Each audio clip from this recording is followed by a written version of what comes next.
എന്റെ കുഞ്ഞിനെ കൊണ്ട് രാഹുൽ കൊണ്ട് ഇഷ്ടംപോലെ വേദികളിൽ അവളുടെ അമ്മച്ചി അല്ല അവർക്ക് എന്തുകൊണ്ടാണ് എന്നാന്ന് വെച്ചാൽ അവക്ക് ദേഷ്യം, അവളെ ഞാൻ നേരിട്ട് പോലും കണ്ടിട്ടില്ല. അവക്ക് കാല് നേരെ നടക്കാൻ പോലും ഇല്ലാത്ത ഒരുത്തിയാന്ന് എനിക്ക് മനസ്സിലായി. അവക്ക് കാലും 3 or 4 ഭർത്താക്കന്മാരുണ്ടായിരുന്നു. അവള് വിധവയൊന്നും അല്ല, അവള് വിധവയാന്ന് പറഞ്ഞത്. ഇപ്പം 3 or 4 മാറി ഭർത്താക്കന്മാരൊക്കെ ഉള്ളവളാണ്.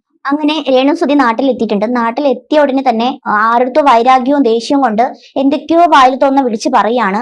വന്നപ്പോ തന്നെ കുറെ മീഡിയാസിനെയൊക്കെ മുന്നിൽ കൊണ്ട് നിർത്തിയിട്ടുണ്ട്. കാരണം അവർ ചോദിക്കുന്ന ചോദ്യത്തിന് ഭയങ്കരമായിട്ട് ഷൗട്ട് ചെയ്യണം, മറുപടി കൊടുക്കണമല്ലോ. അതുകൊണ്ട് മാത്രമാണ് ഈ ഒരു രേണുസുതി കുറച്ച് ആൾക്കാരെ കൊണ്ട് വന്നിരിക്കുന്നത്. എന്തായാലും വേറെ കുറച്ച് കാര്യങ്ങളോട് കേൾക്കാം.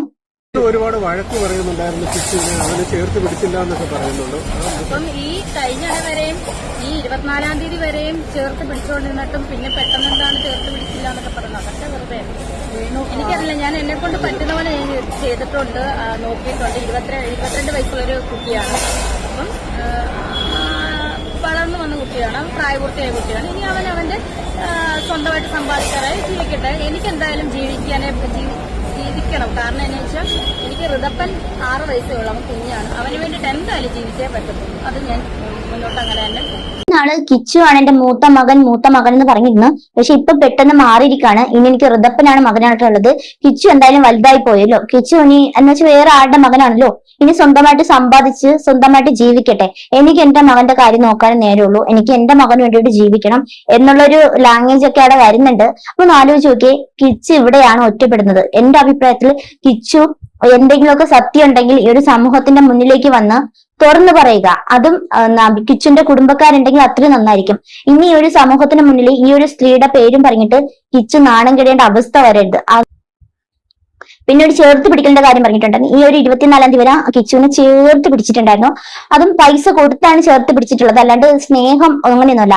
ഈ കുട്ടി ഉദ്ദേശിച്ചത് എന്താണ്? എനിക്ക് സ്നേഹം, പരിഗണന, കെയറിങ്, അതൊക്കെയാണ് ആ ഒരു കിച്ചു ഉദ്ദേശിച്ചത്. പക്ഷെ ഇവർ ഉദ്ദേശിക്കുന്നത് പൈസ ഒരാഴ്ചയിൽ 100, 100, 200, 300 രൂപ അയച്ചു കൊടുത്തപ്പോഴേ സ്നേഹം അങ്ങ് ഒഴുകുകയല്ലേ. അതാണ് ഈ ഒരു രണാസുനെ ഉദ്ദേശിച്ചിട്ടുണ്ടായിരുന്നത്. എന്തായാലും കൊള്ളാം.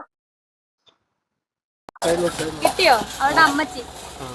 അല്ല അവർക്ക് എന്തുകൊണ്ടാണ് എന്നാന്ന് വെച്ചാൽ അവക്ക് ദേഷ്യം, അവളെ ഞാൻ നേരിട്ട് പോലും കണ്ടിട്ടില്ല. അവക്ക് കാല് നേരെ നടക്കാൻ പോലും ഇല്ലാത്ത ഒരുത്തിയാന്ന് എനിക്ക് മനസ്സിലായി. അവക്ക് കാലും 3 or 4 ഭർത്താക്കന്മാരുണ്ടായിരുന്നു. അവള് വിധവയൊന്നും അല്ല, അവള് വിധവയാന്ന് പറഞ്ഞത്. ഇപ്പം 3 or 4 മാറി ഭർത്താക്കന്മാരൊക്കെ ഉള്ളവളാണ്. കണ്ടോ, ഇവരുടെ തനി സ്വഭാവം ഇതാണ്.